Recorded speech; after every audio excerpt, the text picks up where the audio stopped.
Oh man. Whew. Oh, what's good? What's good, everybody? Um, it's your boy Frosty. Um, you guys don't know this, but this we were having some serious deliberations behind this behind the screens. You know what I mean? We're gonna try and work. Me and the homie, uh, Sleepy are gonna try and commentate with one another, but we found out that we low key have some beef. You know what I mean? We got to sort out. I don't think that charge blade players are like bad or anything. But I think that's the average. So you just gonna put it out in the open. I was still trying to keep it covered up, but now that we're talking about it, let's talk about it. Now that you put it out there, let's talk about it. All right. I'm not saying anything about you. I've never been on a hunt. Listen, all I'm saying But I is, think we should get into these games. I mean, we should. We absolutely should. But the sheer amount of disrespect that you have shown to I don't even think I can work with you now. You guys have a second replacement, like a second last minute replacement. I can't work under these conditions. I have 2 charge blade builds. I'm one of you. Listen. You can either play longsword or you can play charge blade. Pick one. I can't play both? No. Alright, I'll continue playing Lance. Oh yeah. Sorry, excuse me. Lance. Oh yeah. Lance is godlike. Listen. Insect glaive is cool if you know how to use it and you're a good support. But that's beside the point. That's beside the point. I'm gonna finish Insect talking. glaive? I'm gonna talk some more shit to you later. I got some more stuff to get off my chest. All right. But all right. So for the first match today, guys, we have BloodBerry versus I don't know how to say Toddobo. Toddobo? Is that how you say it? Toddobo? Toddobo? I don't know. How do you say this? Let's go with Toddobo. Or Todd. We going with We'll just call him Todd? Yeah, we're just gonna call him Todd. Todd. Todd. Touch of double death. He kills you twice in one hit. I'm aware of both of these players. BloodBerry, pretty good Orie. Likes to work on a lot of unique, weird routes. So, wait, what do you mean by unique, weird routes? Is my man just leaving damage on the table? Like what do you mean? No, he doesn't leave damage on the table. He labs like a lot of weird stuff. Okay. Like things you don't really like see like Ories do. Mm-hmm. Like when they like hit people. Oh, and so I played Toddobo on that online a few times. Okay. So you have history of both these players, but right now they're gonna establish a little bit of history of their own. First time on RVE for both of them. But right now, Orie starting off, applying that pressure. Oh man, 5C connects. We get no follow up though. Standard throw into the corner. 2-2 setup. 2-2 setup.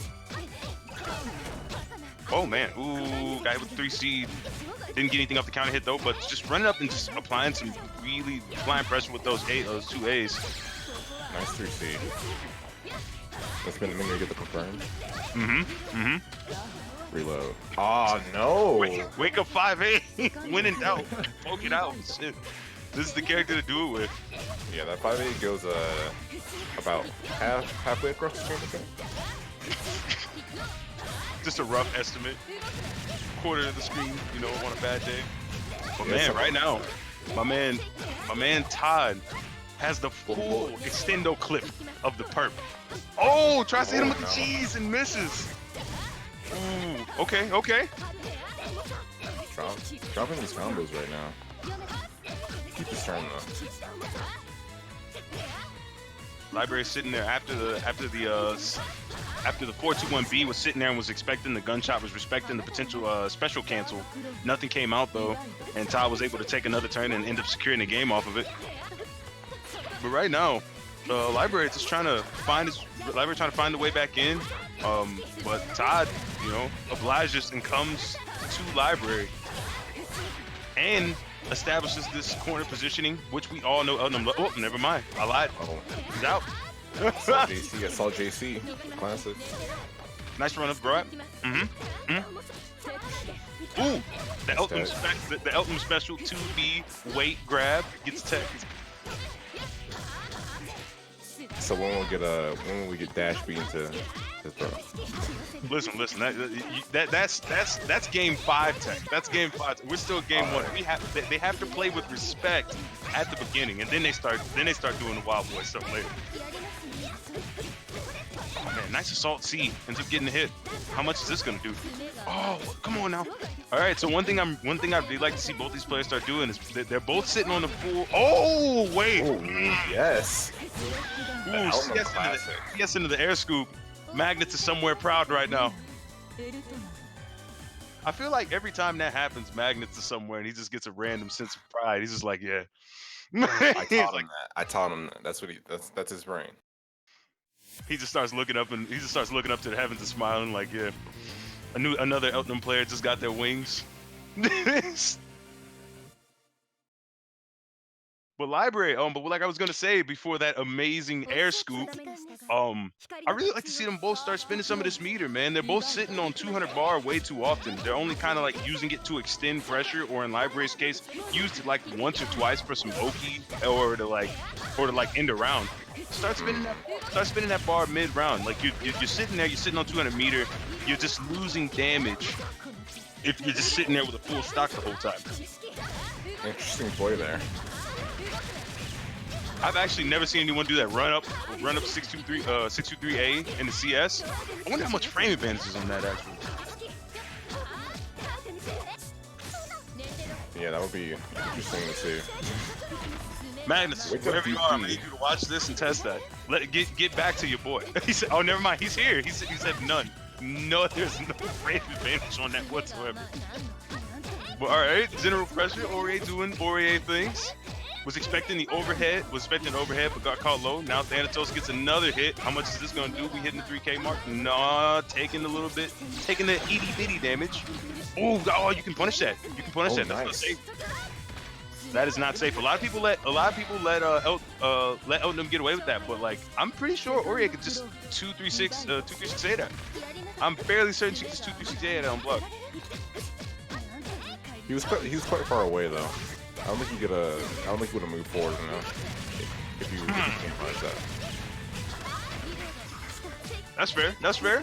Well, all right, nice. Oh, the empty assaults. Okay. Oh, nice. The throw tech into the 2B. Watch them ankles, please, and thank you. It's gonna hurt quite a bit. Everything Eltnum does is gonna hurt a bit. Oh, come on, man. I would have put the meter there. Exactly. Like spend a little bit of that bar. Cash out for a little bit of extra damage. I wonder if they're just holding on to it for the bit for the that big Sivo combo. But it's not worth it to just wait the whole match for that one opportunity. Library heeding our advice. Better not have a stream on library. Spending bar right after we make mention of it. Oh. This might be dead, right? Not if we do that. Ooh, nice tech. Oh, nice tech. Oh, 63C. Run up 2A to secure. Run up triple 2A to secure the game. Put that one in the bag. It's 1-1. It's 1-1. 2A. Classic. So what adjustments did you see that Library made that game as opposed to the first game? What do you feel he did different? I think that, like you said, I think he might. I don't know if he has a stream on, but using meter just to get that edge and make a Toddobo, just like make him go in, make him come to you, because that's kind of what Library did in the first game. He was being very patient, waiting for Toddobo to come in, but he didn't exactly have that big of an advantage. And that's always a scary thing with Eltnum. Giving Eltnum extra offensive series to potentially do things is, I said Eltnum. Yeah, wait, no, I was gonna say Elfelt, like I was wrong. Damn. Yeah, no, that's always the scary thing with Eltnum, is giving her extra offensive series to do things, and eventually she's gonna open you up. Her offense is that strong, and when she does, you're gonna eat a whole bunch of damage that you don't want to eat, and she's gonna get a whole bunch of frame advantage. But right now, Library, the one pushing the offensive tempo, has the corner positioning. She's found the hit confirm, and it isn't able to convert. It doesn't have enough meter to convert anything to actually kill, but hits him with cheese, scumbaggery. Also, the library has increased the amount of staggers, I guess you could say, because Todo is kind of mashing right now. I think that I don't know if Todo. I don't know if we're gonna call him Todd or Todo. We mutually agreed on Todd. Now we're Todo. Let's go Todd. Todd. All right. Let's rock with Todd. So I don't know if Todd's very familiar with the Orie matchup. So I think he's just trying to like test the gaps and see where he can mash in between. And once he gets a better idea of that going on, I expect to see him have be more comfortable blocking. But right now, I just feel like I don't know if he feels particularly comfortable playing defense. All right, nice block, nice shield on the assault. Ooh, 6-2-3-B. What it is? Oh man, I thought that was gonna catch the backdash. The backdash went. I figured what he was going to do. I figured he was going to run up. I figured he was going to run up 5A, and then he was going to cancel into 2-1-4A. I thought he was going to go for that, but instead he just wanted to run up and try and catch the backdash with the 2B. You saw him try and call it out, but Orie's backdash just has so much extra distance on it that it ended up whiffing. Library up 2-1. I am really liking Todd's offense though. Todd is doing a pretty solid job at offense. It's his defense and the times where he's trying to take his turn back from Library that's getting him hit. I just like to see him settle down and just block it out, wait for it to win a couple grits, win a couple Warple cycles on defense. And and then that's gonna make Library stop his turn a bit earlier than he wants to. But right now, all right. Oh man. Oh, nice. The magnet special.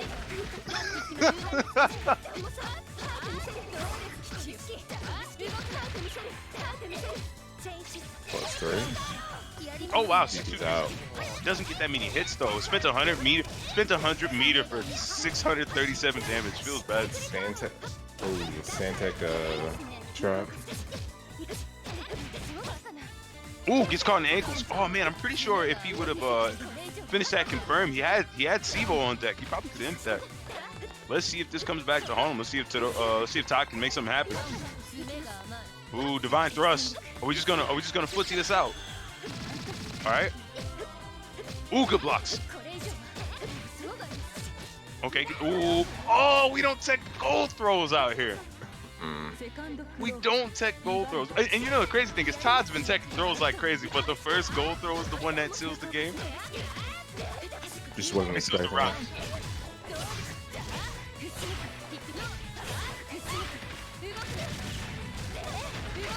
I'm gonna stick into the corner here.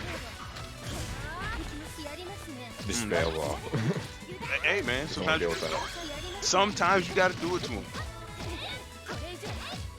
Oh, that was really good. That was really solid block from Todd. Oh man, I'm so confused on what to call this man.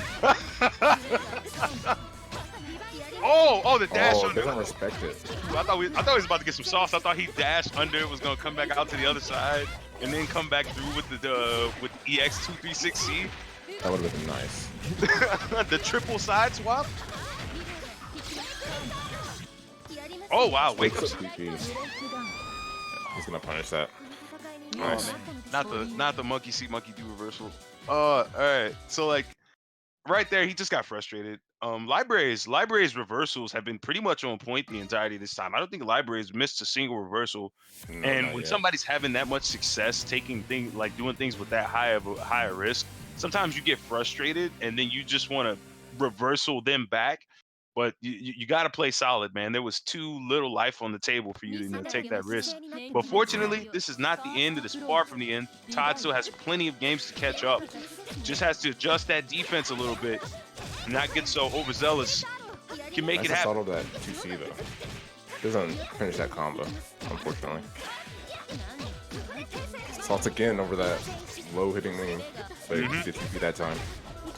60C catches. Oh, 60C is so active.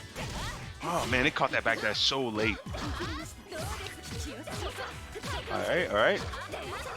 Emptying the clip. Oh, gets caught with the divine thrust. That's footsies in the game. How do you? No. You look 9 up footsies. frames. You look up footsies, and like right next, you look at the definition of footsies in the dictionary. And right next to it's gonna be a picture of fucking Orie. Orie is the. Oh my gosh, she is the best. She Goddamn that neutral walk button speed combined smasher with her that exists. 5A. A walk speed You got combined 9 with 5 frame. and 5B. Don't let the Orie players lie to you. They use 5B out in these streets. Frozen Core has a whole rap about it being bad. Frozen Core does, but we talk to the honest Orie players like Psychotic, and Psychotic admits that button is pretty solid. Nice punish on that DP there. Oh, Todd standing. So another thing that Todd's really getting himself caught with is Todd is preemptively standing. He's trying to he's not reacting to the overheads, he's trying to predict the overheads. And then like that's causing issues when Library is running. Library will just run up, do like 3 or 4 2As and just change the timing a little bit, maybe stagger it, maybe not stagger it, and then Todd's standing up because he's expecting 6B. Gotta react to the highs. Sit down and block the lows, react to the highs. But straight out the gate, Library finds a hit. I believe in the second game, there was a point where Library just did 214B, and Todd just got hit. He just got hit by 214B because he was trying to, predict 6B or assault JC.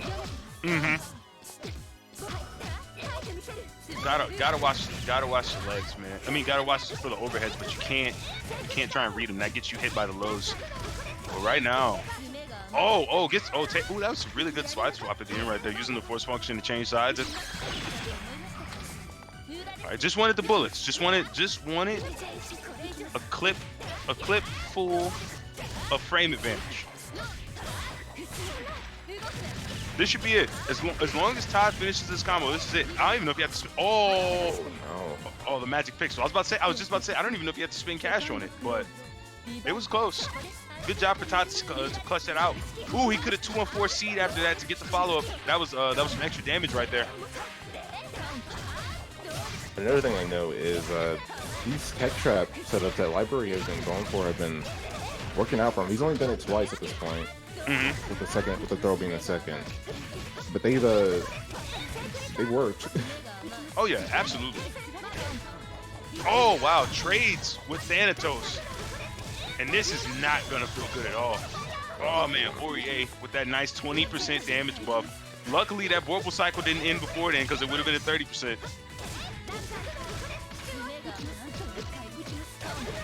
All right. Oh, gets caught with the staggers. Todd just gotta chill right now. Gotta be. Oh, that is the opposite of chill. That is the opposite of chill. Trying to back that and neutral, man. Just gotta. Yeah, if she's got CS, like you just say, it's gotta hold that. Gotta hold it. If she has CS, don't think about playing neutral because you'll lose. Oh yeah. But the interesting thing is Eltnum is actually one of the few characters who actually kind of does reasonably okay against Divine Thrust, only because 236A is so good. 236A is such a good option. God damn, so is Divine Thrust.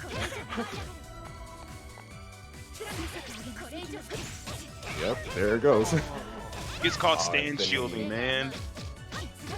Maybe he was expecting like assault JC there. Oh, whoa, wait, is this? Oh man, drops it. Oh, don't you let this one go, Todd. Don't you let this one go, Todd. Yeah.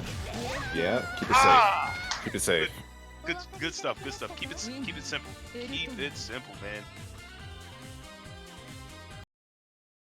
Oh, that was so rough for Library, but it gives Todd an extra one, lets him get back on the board. Hopefully Library doesn't get too down on himself for dropping that one. That's one of those things that can actually affect you mentally as a player when you have a game and you are the reason that you end up dropping the game.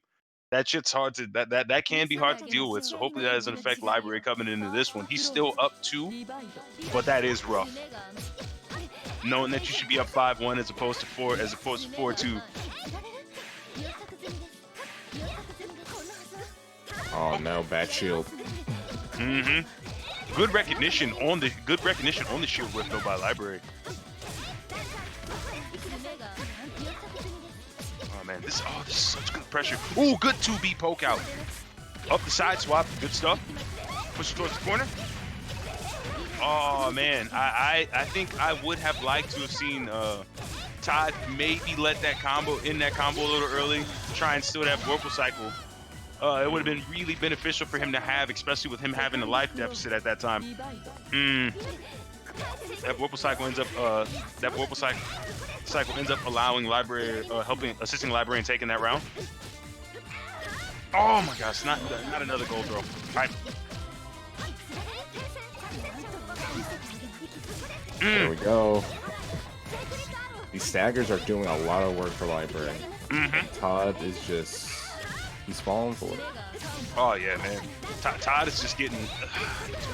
See, but that's what I mean. I don't feel like Todd has a lot of Orie experience, because I feel like someone who's played against Orie a bit more is a bit more familiar with her stagger windows and would be a lot more comfortable just sitting and blocking her stuff. Todd is trying to poke out at different times. He's trying to stand tech at different times. He's trying to stand tech at all these times. He's just really trying hard to find the opportunity for him to be able to poke out. But it's just not going anywhere for him. It's just getting him counter hit, and it's constantly getting him punished. I think the way Todd plays against Orie is how it's how you play against Orie when you've never played against Orie like offline. If you know what I mean. No, I absolutely understand. It is definitely a different experience. Oh, nice grab. You can block Orie offline. Like you aren't scared of 6B at all. Listen, I don't know what this propaganda is that you're spreading right now. I am still terrible for 6B offline. It's definitely not as bad. It's not as bad, but goddamn, 6B is still good offline too. Nice grab from Todd. Oh man. Ooh, what? 623B though. Wait, no, that was an 8. That was a good that was a good anti-air right there. Oh wow, jumps over to follow up. Jumps over to 214B follow up. All right. Okay, what kind of pressure he's got? I really like to see Todd start going for these TRMs. Start canceling some of these 5As into grabs. Cancel these 5As into grabs, trying to see what he can get out of Library. Especially in these situations where he's so far ahead on Vorpal, and he also had where he was far ahead on Vorpal, and he had the corner positioning. All right, oh Todd. All right, starting to convert off of those 214As and Bs. Drop that last 6C though, unfortunately. One thing that I'm just now noticing is Todd doesn't go for a lot of throws in pressure.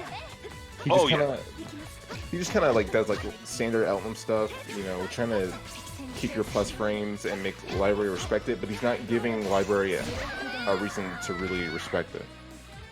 I say that, and he does command grab. See, but that's command grab. Let's keep it 100. But that's why I was saying I like to see him TRM. I like to see him go for TRM attempts, like with his Office 5A and his 2A and stuff like that, is because Library is just freely shielding things. Like Library is shielding in positions where most people who know the Eltnum matchup would not shield, because they know she's in a really good position to just be able to grab you, or like kind of stagger her pressure here, see your green shield whiff, and just scoop your green shield. But Library is shielding without fear. I really like to see him incorporate that into his pressure. But right now, starts off with a long range poke. Oh my gosh, Assault C. Oh, 623B. Oh my gosh. These are first to sevens, my friend. First to sevens. Assault. Oh. You dropped that? Oh, assaulted over Divine Thrust. You love to see it. You love to see it. It's the small things in life that you really got to learn to appreciate, you know. That's what's gonna do it. He still gets hit by that assault JC. Yeah, I wonder why he didn't go for a DP or anything like that. I wonder if he thought it might have been too low to the ground. But I'm pretty sure DP would have caught. It's not like us Sad and Kido boys. We don't have a fully invulnerable DP out without meter. Damn.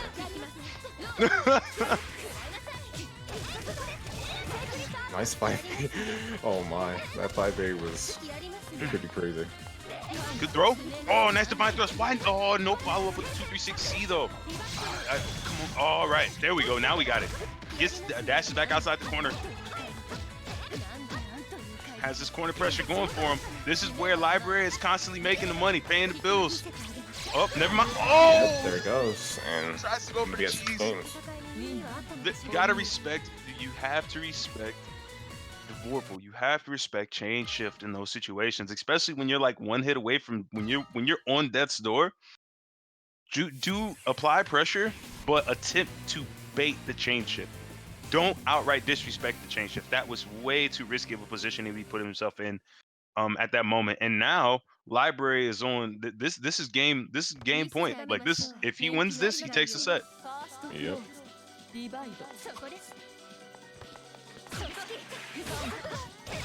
Ooh, nice assault. See, and it's a counter hit. Since it's a counter hit, that means Library is going to be able to get pretty much a standard jump in combo. I guess he didn't acknowledge the counter hit, but I mean, because he still went for a general assault combo. Ooh, the 6B. We got those two.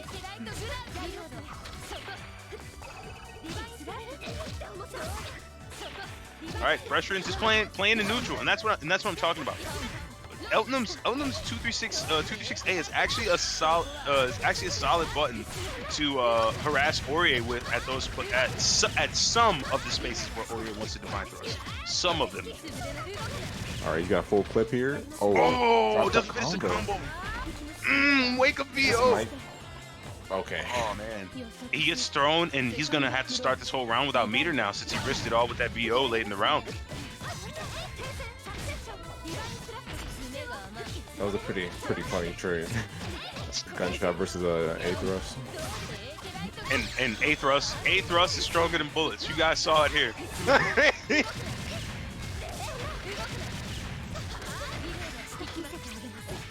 Oh wow! Oh wow! Oh wow! What? I was expecting like a DD, but I was too. I was actually expecting Sacred Spire. I was absolutely expecting Sacred Spire. good staggers here. Keeps his turn. Oh wow! Nice. Cancels 214A into the force function, and ends up taking the game. Now he is on he's on match point. This is it, guys. If Library takes this, this is the end of the set. If Todd takes this, he survives and continues and makes it drag on a little bit. Nice conversion. What kind of damage we looking out here? Oh man. Drops it. That's okay. Finds another hit. American resets. Happy little resets. Oh, assault! Assault! These resets are crazy. Oh, okay. He has C. I don't. Wait, no, he can't kill. He can't kill with the C. He can't. Wait, or could he? I'm not confident. Okay, good job. That was a good throw, but I was about to say I don't know Eltnum things well enough to know if that would have killed, but it looked like it would have. It absolutely looked like it would have. Eltnum damage is a very real thing. he And had Magnus confirms. 156. So And I think Magnus he confirms that he was a dead man. He def could have killed. Okay. Yeah, He had yeah, 156. I think he could have squeezed in like 2 supers, right? With 150, you could probably squeeze in 2 supers. Listen, I just know Eltnum hits hard. I know she does things that I don't like, and I explode when they happen.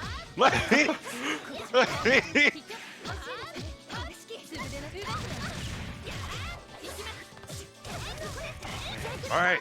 Oh, Todd drops a combo, which then results in Library getting a combo. And not only that, Todd does not get his purple bullets yet. Gotta finish the combo if you want them, baby. 236A. All right. Oh, the A Divine Thrust into another A Divine Thrust. Unfortunately, didn't have the meter to actually get a good conversion off of that. Sticking the Divine Thrust out, probably just fishing. So, oh man, Divine Thrust trades with the 5C. And we already know how that goes. Oh, Sacred. Oh, no, yes. Sacred Spire. Sacred Spire Why? I don't. For some reason, Library is just kind of not acknowledging the fact that he has that as a reversal option. Sacred Spire is really, really good, especially for those long range situations like that. He probably could have just 623C too, because 5C extends her hurt box quite a bit. That's true, but I wonder if she would have fallen out. Remember, like when he was in the corner, he only got 2 hits, and Eltnum was mad close on that one. All right, nice. Okay. Oh, goes for 6-6C. Gets nothing. Now he's got 200 meter, and Eltnum is in the corner. 200 meter Vorpal, and Eltnum is the one in the corner right now. Gets the knockdown. Any hit from Library will do it. Ooh, nice CS. Can lose a cycle. Good blocks. Good tech. We're plus right there. 214C is plus. Ooh, empty jump throw. 2-2C. Yep, put the 2-2C on him and assault. The cheapies. The cheapies. What did you just say? The cheapies. Shut your mouth. Don't you ever say that shit. Don't you ever say that shit again. Are you familiar with the New Zealand Tekken community? No, I am not. Is that the dialect of the New Zealand Tekken community? There was a Tekken local in New Zealand. Okay. And they wanted to ban people like stalling out games, and they used the term cheapies, like in a note. Oh my goodness. I thought it was a Smash term, but either way, good stuff to Library and good stuff to Todd. You correct us on how to say your name in case we see you again, by the way. But good stuff to Todd and good stuff to Library. I think honestly, most of what happened to Todd was just him not being prepared for the Orie matchup in its entirety. Like we were saying, he was getting mashed out a lot. He was trying to mash out a lot in Orie pressure, where a person who you can tell like is a bit more familiar with the matchup wouldn't be pushing buttons. In addition to that, not like you were saying, not incorporating throw into his offensive game as much is gonna hurt anybody. You know what I mean? When your opponent's freely shielding and freely stealing extra Vorpal cycles from you because you're not reinforcing your throw, you're gonna have a hard time compensating for all those times that you're losing Vorpal. It just is what it is. Yeah, I rarely ever saw him go for like normal throw. And the times when he went for command, there's a lot of times when he went for command grab, but he was a little bit too low to the ground, so it would just whiff. Yeah, he was either too low to the ground, or it was too low to the ground, or he was just a little bit too early on it, and he wasn't going to stand up. He wasn't going to stand up into it. It was just mistimed. But either way, good stuff to both of you guys. You played very well. Library, congratulations for taking the set. And next, you guys, we got a little bit of Aurora Blitz action going on July 13th, 14th. Man, this lineup for games is looking pretty hype, and the registration fees is pretty clean too. You got that Smash Ultimate with the pop bonus. All you Fire Emblem boys and girls, just put a PogChamp in the chat. If you play Fire Emblem, I need to see my representatives. I don't play Smash. I have to live vicariously through you. But they got the MK11 with the pop bonus. They got the Fighters with the pop bonus. Unist has a pop bonus. Hell, they even got Battle for the Grid. What can't you play here, man? They have it all. So if you have the opportunity to, go peep that. Slide on that. 24-hour venue, baby. It is Baby Combo Breaker, the 24-hour venue for you guys. Peep it. Shout out to my Marth mains. Wait, yeah, yes, Tippers and Tiaras. Tippers and Tiaras, baby. Do your king combos or whatever. Yes. Forward air, something. All right, guys. And before we get into the next set, we're going to take a short break and be right back. Don't go nowhere.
Yellow.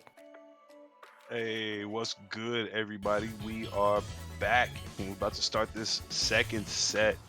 So, are you familiar with these players at all, Sleepy? Masoma and BloodBerry. I know BloodBerry. BloodBerry. I am familiar. I've heard With BloodBerry. whisperings of Masoma, though.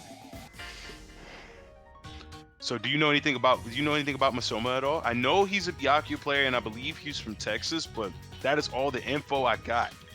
That's it. That's actually what I know about him. That's what you know. I didn't think he was from Texas, so I just knew he was a Byakuya player. Yeah, I believe someone said he's from Texas. I believe I heard he's from Texas. And then I also heard Red Blade was giving him praises. He said he played, I think he played versus him, and he called him Baby Clearlamp. He called him Baby Clearlamp. He said he's Clearlamp Jr. So I'm really looking forward to this. Okay, they're both from Texas. I thought that BloodBerry was from Texas because I do remember seeing him at like some Texas local. Okay. Right now, Masoma having a little bit of issue navigating the maze that is Hilda buttons. Gets caught with the 2-2-B. BloodBerry dropping his combo though. Gotta finish these. This is one of those matchups where damage disparity is going to be an issue, especially once Byakuya starts winning Vorpal cycles, which is an issue that Hilda has traditionally versus most characters, maintaining grid. And of course, Byakuya is the king of just bulldogging people out of it. Yeah, you get hit by one Byakuya combo and you've lost the grid cycle. No matter how much you were winning. Oh, look at this. 3.8k into set play. Does BloodBerry have the blocks? Oh, J2C. We don't need it. We got dive chair, baby. Oh wow, Assault C. He's gonna be able to take the round. He's gonna be able to take the round off this. Wait, no, he's not. Wait, what? Maybe I thought he was gonna be able to clutch that out. I think maybe he could have done like 2-2-C, and that would have done more damage. Yeah, I'm curious about that too. I'm also curious about why 2-2-B after a whiff J2C beats 6-6-C. That was a really interesting interaction right there. Oh wow, he ends up messing. He miscalculates the angle for the J2-6C and ends up whipping, and now he's in the corner. Masoma's doing work. Ends up getting hit with the 5A. This is one of those very volatile matches where you just don't want to get hit. Like the first person who gets hit just dies. I think that is the most accurate description of this matchup that I have seen or heard from the people that I have asked. Just don't let things happen to you. Oh, hit my man with the acupuncture treatment. Nice. Alright, nice. Just walking back, just trying to put some distance between him and Masoma. But Masoma is sticking to BloodBerry. He is not letting him go anywhere. Oh my goodness, what is this? Alright, J2C gets blocked. Nice 5A to just kind of keep BloodBerry in check. Knowing, and good job from BloodBerry, not trying to extend his range, trying to take more, extend his pressure beyond what he's entitled to. Ooh, J2C is so good. What's better than a dive kick? A dive chair, people. BloodBerry Nice. Sets up the gloom. BloodBerry ends a lot of his block strings with just regular force function, and I'm wondering why does he do that? Is force function like plus on block range or something like that, or? He can cancel it into another force function, which effectively kind of gives him a pseudo guessing game, I guess. But it's not something that you see. Only people I see really do it. I see Angel do it. She'll do like force function A, and then go from there. But Masoma is able to end up taking that one just on the backs of unrelenting pressure. My man's once he got in, he was in, and there was nothing BloodBerry could say or do about that. One thing I think that BloodBerry can benefit from is using guard thrust. Like I think he's undervaluing guard thrust in favor of trying to use chain shift, and Hilda just doesn't really have that amazing reversals outside of VO. So I think guard thrust goes a long way, especially since she's one of the characters who benefits from it the most. But right now, I think maybe he's a little bit scared of playing neutral again against Hilda, because I've talked to TG about this matchup before, and he's like, well, I think you can talk to any Byakuya player, I'm sure they'll give you the same answer, but you don't want to play neutral against this character. like you want to have your turn, and I think maybe he's thinking like, if I just CS, then I can squeeze out of this pressure and then take my turn without having to play neutral again. BloodBerry could have just spent it. Don't get greedy. Don't get greedy. He could have just spent it and took the round. If you can get the round, secure the W. Secure the W. Even if you gotta spend all of it, just go ahead and do it. But BloodBerry ends up taking that round, sitting on, well, now 100 meter. He's back at 100 meter again. I guess him being a little stingy with the bar pays off. Ooh, run up 2A. Masoma is looking a little unsure of what to do in these situations to actually approach Hilda. 2B trades with, I think that was 5C. I don't know what that was. Yeah, I have no idea. It was just wrestling. FF2A. BloodBerry doesn't know how to pick up off of that, it seems. Oh, what? Oh, wow. Done with 5C, guys. Yeah, no, man. That 5cc was still in recovery. I'm actually kind of surprised. Oh man, BloodBerry getting a little anxious right here. Got the meter. Oh, man, he was playing so solid, such good defense. Doesn't want to mess it up now. Good throw tech. Oh, gets caught with the 236C.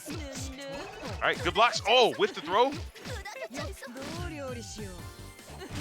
Oh, J2C! Oh, dive kicks are broken, man. Oh my gosh. Dive kicks are broken. J2C beat out the 2B.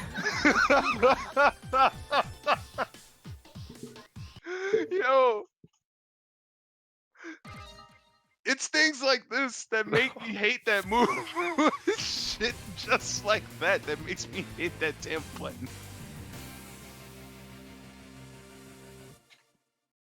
Oh, you really hate to see it. I don't know what you're talking about. It's fantastic to me. And outside of the PTSD, it's great.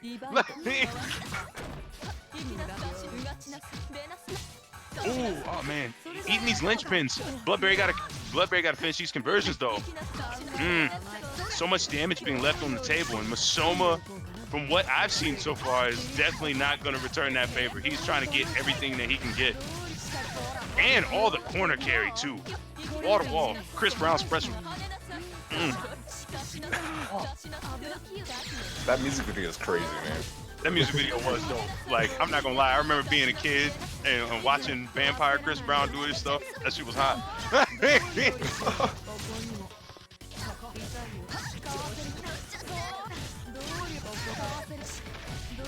Oh man. Alright, finds a hit, gets the conversion, and we already know how this game goes. Oh, tries to go for the throw a bit too early, but BloodBerry had to block. If BloodBerry tried to do anything, he still would have got caught by that web. Even if he 2-8, he would have traded. And stood up into the web. I think BloodBerry might have just had a temporary lapse and forgot the web was there. It happens to the best of us. And got hit with the boopy boop. 5cc catches, doesn't finish the conversion. BloodBerry just really gotta settle down and finish these. Oh wow, and finish these combos off these straight hits. All right. Oh man. Oh man, Masoma. Very fortunate that BloodBerry chose to push a follow-up button right there. He actually went for the 236C when he saw the 236A animation. When he saw the 2A animation finishing. If BloodBerry would have just blocked, nothing would have happened. He would have gotten punished. 66C. 66C. A saving grace of Byakuya neutral is having 66C. Oh yeah, it's a lot. It's a good button. It's a good button, but I feel like it doesn't get the credit it deserves sometimes. Like, I feel like the star is always, oh wow, hitting him with the cheese. I feel like the star is always 66B. Like, when you hear people talk about Byakuya dash buttons, it's always 66B because it's this far-reaching quick low. But 66C actually does a really solid job in it actually helps him in a lot of matchups that would probably be a lot more annoying if it wasn't for it. Like versus Yuzu, I've seen that button do so much versus Bato. It's crazy. And especially since you can also CS it on whiff, the button's great. It's a really solid button. 66B is amazing though. I'm not gonna deny that. 66B and Wagner 66C are both. I hate both of them for the same reason. It's just like very good barring. like if somebody's like not that, I guess like they're kind of like far away in pressure, and you just want to get in, and surprise them, then that's what you do. You hit them with that very fast low that goes so far away. Very fast low into a pretty slow overhead. Man, Masoma just, you hate to see the red beats. You hate to see the red beats happen. Good tech on the throw right there. What's the J2C? I think Masoma's starting to catch on to the jump back J2Cs. He's spacing himself out a little bit more so that he's not getting caught when he's throwing out his pokes as much. Taking those couple extra steps back to make sure J2C's not catching him and putting him on the defensive or getting himself counter hit.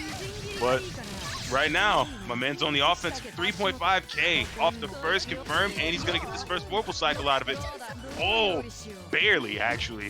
That was a good shield from BloodBerry, but still in the corner. Masoma's still got the Vorpal cycle, and this is still gonna hurt. 66C has been putting in the work. He's in this situation because he got hit by 66C into that 3.5 combo. Oh! Yep. Gotta respect the chain shift, man. So many people out here. BloodBerry in that particular position was just extremely nervous, and you could tell that he was nervous. He was trying to find a way out.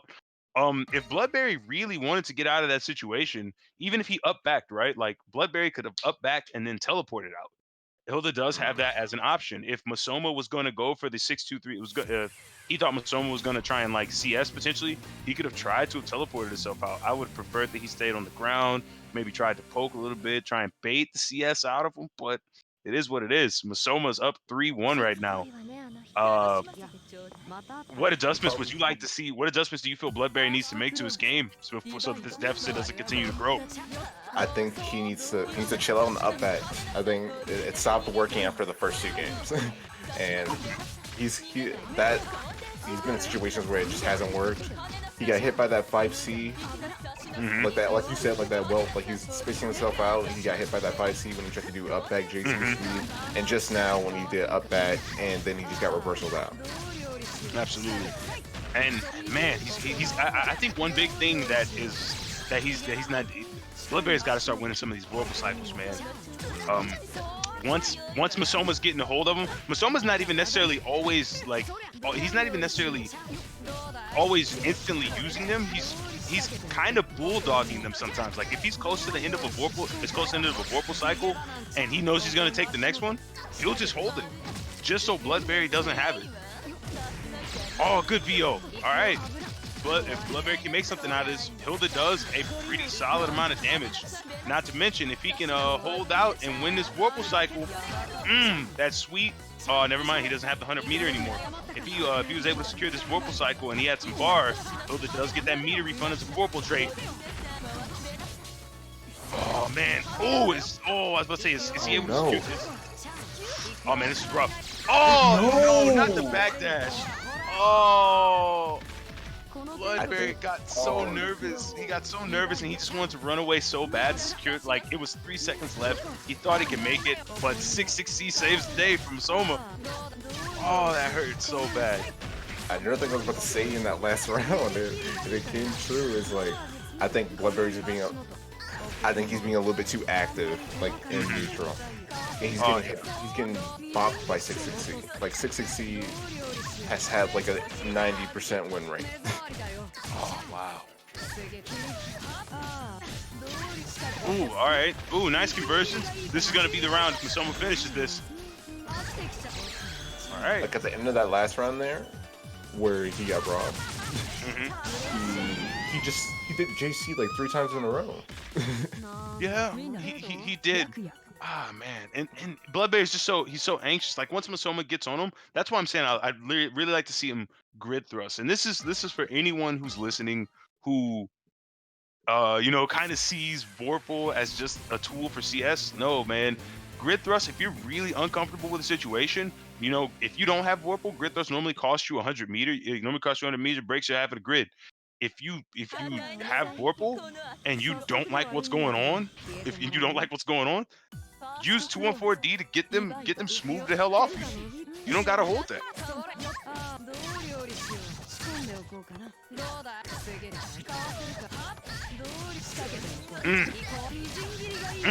Me. Straight in the corner. Oh man, gets And a now little he's in anxious the at meter. 5A. For webs. Yep, this is exactly where the shenanigans begins. You're absolutely right.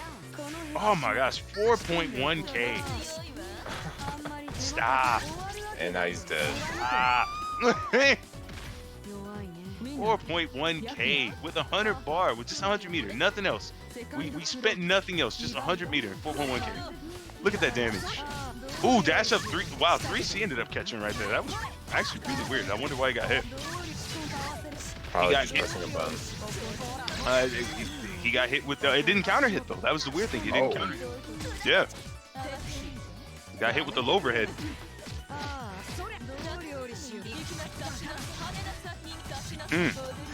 Nice poke out. Drop a combo, unfortunately. Starting to block these linchpins now.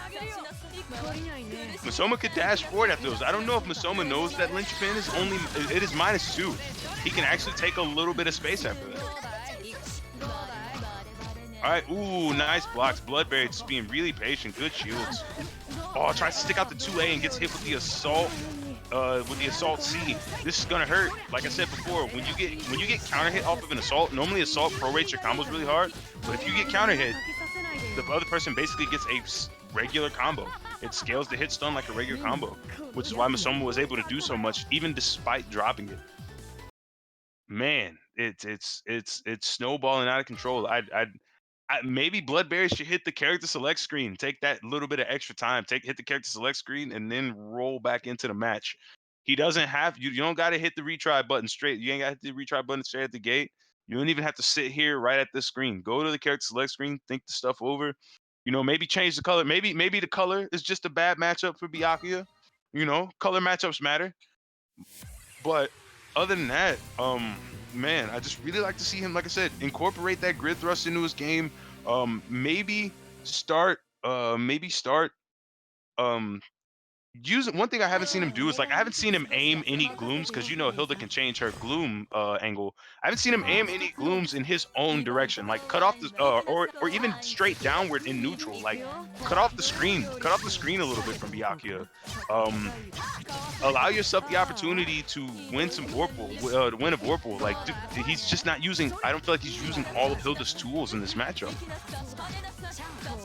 Like there, he didn't shield at all. Like during that pressure string. Masoma doing a solid job shielding right now. Gets himself an early Vorpal cycle. Oh wow! I think he was trying to forward dash, but he landed on the side he wasn't expecting to be on. But right now he finds the conversion, gets BloodBerry back in the corner. 623C, web him up. Oh wow! Gets thrown straight to the webs. I think he keeps expecting. I think BloodBerry keeps expecting the webs to proc beforehand. I think he's expecting the webs to proc and basically expecting the attempt to take a gold throw. But if webs don't activate as soon as you stand up into them, it's a little bit of a delay before the webs actually activate. That's why Byakuya is able to throw in between there and not have it be a gold throw. Yeah. Well, Mother he was playing with his food, but he was just waiting to get his meter from CS. Yes, absolutely. The Vorpal, the Vorpal does not come with you the next round, but you can cash that. You can cash that shit out and take the meter with you for sure. Always do that when you can. All right, pressure getting BloodBerry. BloodBerry gotta slow it up. There we go. Incorporating the grid thrust. That's what I like to see. Ooh, 5 BP catches. Unfortunately, he didn't have Vorpal, so now he's a bit broken. Hey, if that's what it takes, man, your most valuable resource in any fighting game is your life, is your health bar. It is always your health bar. Do what you have to do to preserve it. You can always build more. You can always wait for the grid to come back, your grid bar to be unbroken, and you can always get that stuff back. Gotta protect the life bar at all costs. But unfortunately, his backdash was caught by 660 there. Yeah, man, and that's one thing. I think BloodBerry is really, really anxious. BloodBerry is backdashing a lot versus Masoma. I think he's scared of just sitting there and blocking. He does not seem comfortable being in the position that he is in at all. So BloodBerry is he's taking in the Jushichi tech of going back to character select. You know, thinking about what you're gonna do. Maybe we'll see. That is literally a cop color. But I mean, but we already it's already established. It's already lore that anyone who picks the regular color for their character is a cop. No one besides Feds use color 1. Let's keep it 100 with ourselves. Let's keep it 100. True. That's true. Every cop I know plays default.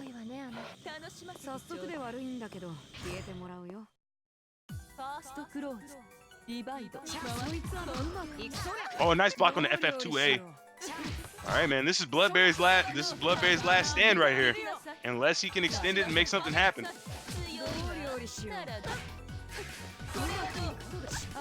Nice 5A punish.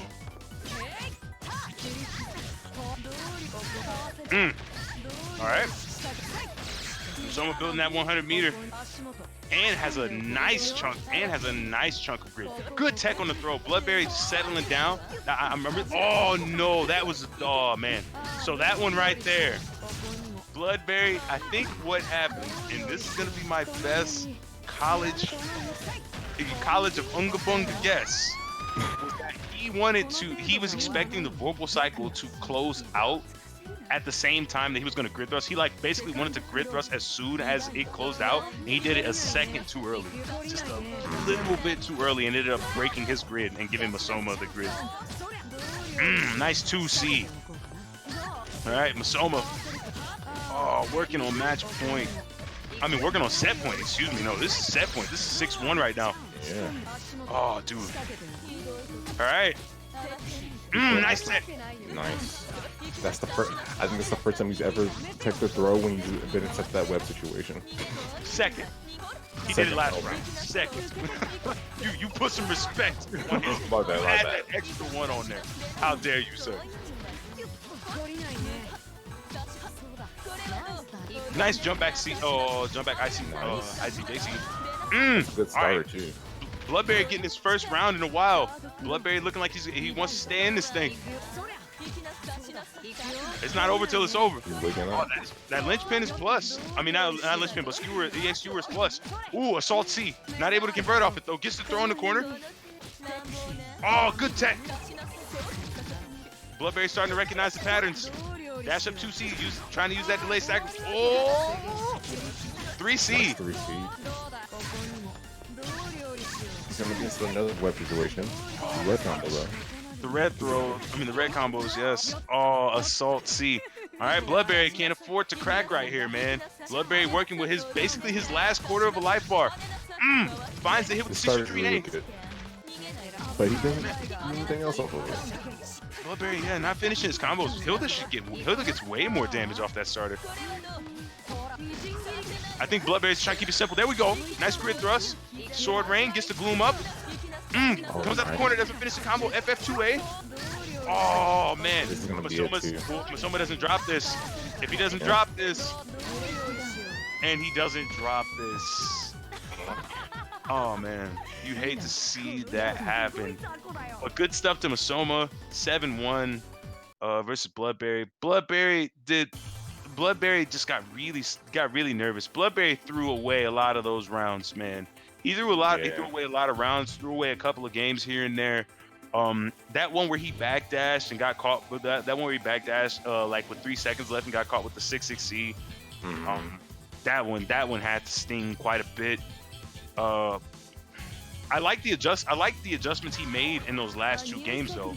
BloodBerry was doing a really good job. He started teching the throws, started recognizing when Masoma was going to come in for throws, settling down, teching those, using his teleports to get out the corner, using his guard thrust, using those resources, using those defensive resources. But it was just too little, too late, man.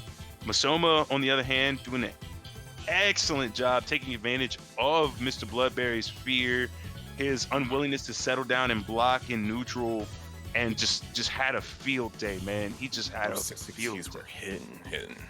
Oh yeah, for real. Like all kinds of 6-6 in neutral, beating Hilda out at ranges. I think that's one of the things that made him pretty uncomfortable. He was beating Hilda at ranges where she traditionally has the advantage versus Byakuya, but Mr. BloodBerry just wasn't prepared to deal with those 6-6 in neutral. But either way, good job to both players. You guys both did an excellent job. Mr. BloodBerry, I look forward to seeing you come back stronger. Masoma, I look forward to seeing you play more. This is my first time actually getting to sit down and see you play, and I'm absolutely impressed. Good stuff to both of you. Yeah, good job. All right, guys. So if you like this week's card, next week's card, we got a good one for you. Go ahead and tell the people, Sleepy. Tell them. BB Green 94, Bokushi. and Capconian versus Onyx Dude. All right. Not familiar with the first set, either of them. I'm actually not either. I'm with actually the not either. Capconian But and Onyx Dude. I do like the I do like the contrast. Tiny gauntlet girl versus giant grappling man. Yeah. It's good times. I can't wait to see some wall play. You know, I'm a bit of a wall player myself. Everybody loves them some wall play. I don't care who you play. You love you some wall play. You love you some wall play. And then Capconian versus Onyx Dude. Tail is oldest time. Gordo versus Merkava. We've been seeing it since L. It's not going away, folks. It's still here. They're both still good. Merkava's only gotten more dirty.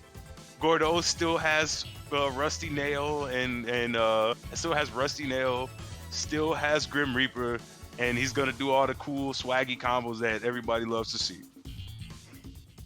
Can't wait. Yeah, man. Oh yeah. All right, guys, and that looks like it is it for us. Hope you guys all appreciated the stream. Show some love for the RVE gang. They put it up for us every Friday, man. They do this for us and they keep this running. Show some support, show some love. When the VOD goes up, watch it a billion times, like it, share it, do all those nice things. But until next time, guys, this is FrostyTheSwoleMan and the homie Sleepy signing out. Peace. Later.